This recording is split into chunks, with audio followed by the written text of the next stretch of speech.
Legenda Lubuk Emas, cerita rakyat Sumatera Utara.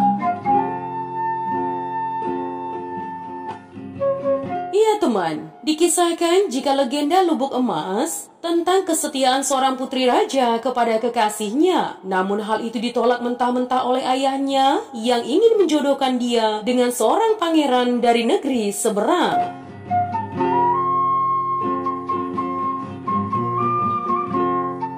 Pada suatu hari hiduplah seorang raja yang berkuasa di daerah Teluk Dalam. Raja Simanggolong namanya. Dia memiliki seorang putri yang bernama Sri Pandan yang amat cantik, pintar, dan seorang pekerja keras. Ya, hal itu dibuktikan dengan kepiawaiannya dalam menenun, menganyam tikar, dan terbiasa pula menumbuk padi.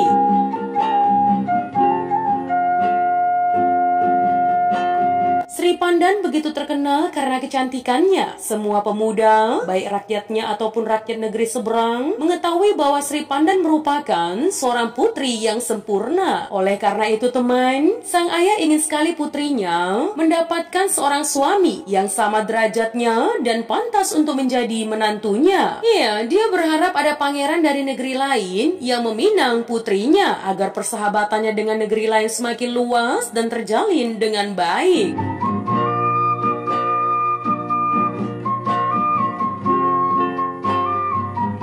Nah teman, suatu hari Raja Simanggolong amat senang mendengar kabar bahwa ada seorang pangeran dari kerajaan Aceh yang ingin meminang anaknya Sri Pandan. Namun sang raja sekaligus ayah dari Sri Pandan itu tak serta-merta menerima tawaran dari pangeran Aceh tersebut. Ia ingin bertanya kepada putrinya apakah dia bersedia dijodohkan. Oleh karena itu teman, sang ayah pun meminta waktu kepada pangeran Aceh untuk meminta pendapat kepada sang anak. Setelah putriku menyatakan persetujuannya, aku akan sesegera mungkin mengirim kabar melalui utusanku, katanya kepada Raja Aceh.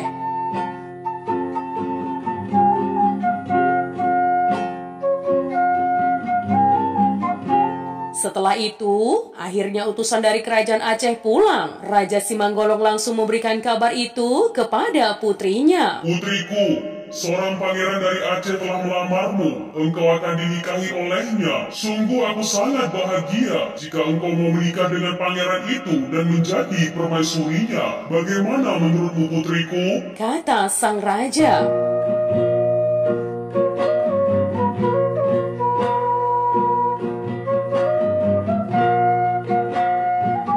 Sri Pandan langsung kaget dan tak buru-buru menjawab. Bahkan dia menundukkan wajahnya dan mulai menangis. Ayahnya pun bingung dan bertanya, kenapa ia malah menangis, bukannya bahagia? Kemudian ayahnya bertanya, apakah engkau menangis karena bahagia? Tangis Sri Pandan pun semakin menjadi-jadi. Jawablah anakku, kata sang ayah yang ingin mendengar kalau anaknya mau untuk menerima tawaran sang pangeran Aceh.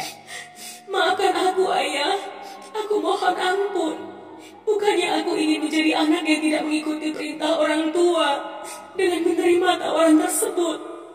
Melainkan, ucap sang putri berhenti sejenak. Melainkan apa? Kata sang ayah. Dengan terbata-bata, sang putri menjawab dan menjelaskan kalau sesungguhnya dia telah mempunyai kekasih dan ingin berkomitmen dengan pemuda tersebut.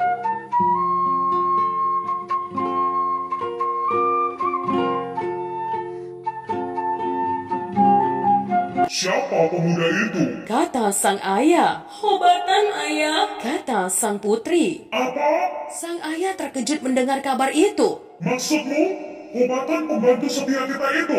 Ucapnya lagi. Lalu sang putri pun mengangguk. Engkau lebih memilih setia dengan Hobatan dan menolak tawaran sang pangeran Aceh, ucap sang raja yang dijawab anggukan oleh sang putri.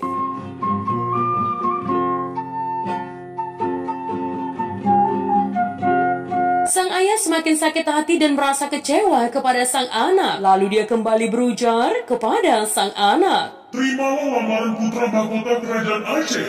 Putuskan hubunganmu dengan Hobatan. Jika engkau tidak juga memutuskan hubunganmu, niscaya Hobatan akan aku usir, kata raja dengan mengancam.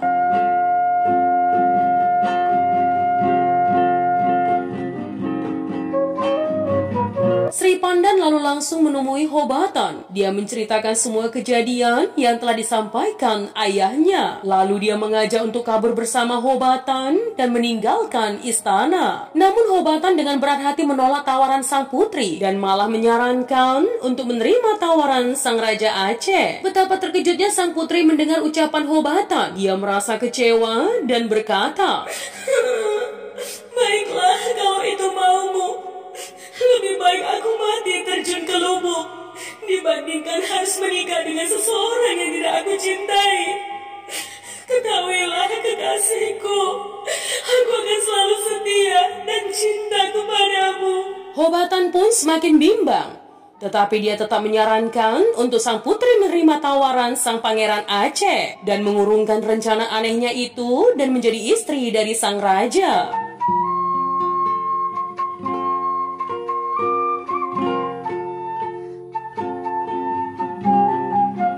Ia semakin kecewa. Sri Pandan pun langsung pulang dan berkemas-kemas. Dibawa beberapa lembar pakaiannya, perhiasan mahalnya yang terbuat dari emas. Lalu dia pun meninggalkan istana dengan membawa semua perhiasannya menuju lubuk sungai Asahan. Sesampainya dia di sana, dia melemparkan semua barangnya ke dalam lubuk yang dalam itu. Pakaian dan perhiasan emas yang banyak jumlahnya itu pun berjatuhan dan masuk ke dalam lubuk.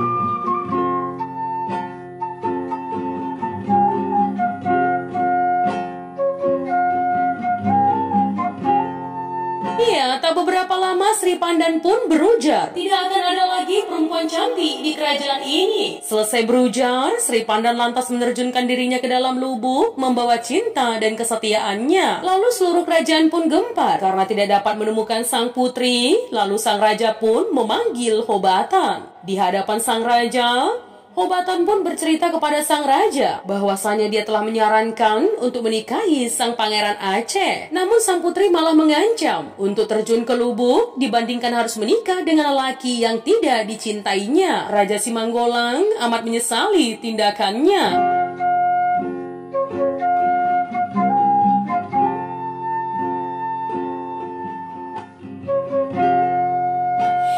Raja Simanggolang dengan diiringi para prajurit segera menuju lubuk di sungai Asahan itu, teman. Para prajurit bergegas menerjuni lubuk untuk mencari Sri Pandan. Namun setelah berulang-ulang menyelam dan mencari, Sri Pandan tidak juga mereka temukan. Mengingat Sri Pandan terjun ke dalam lubuk dengan membawa seluruh perhiasan emasnya, maka lubuk itu pun dinamakan Lubuk Emas.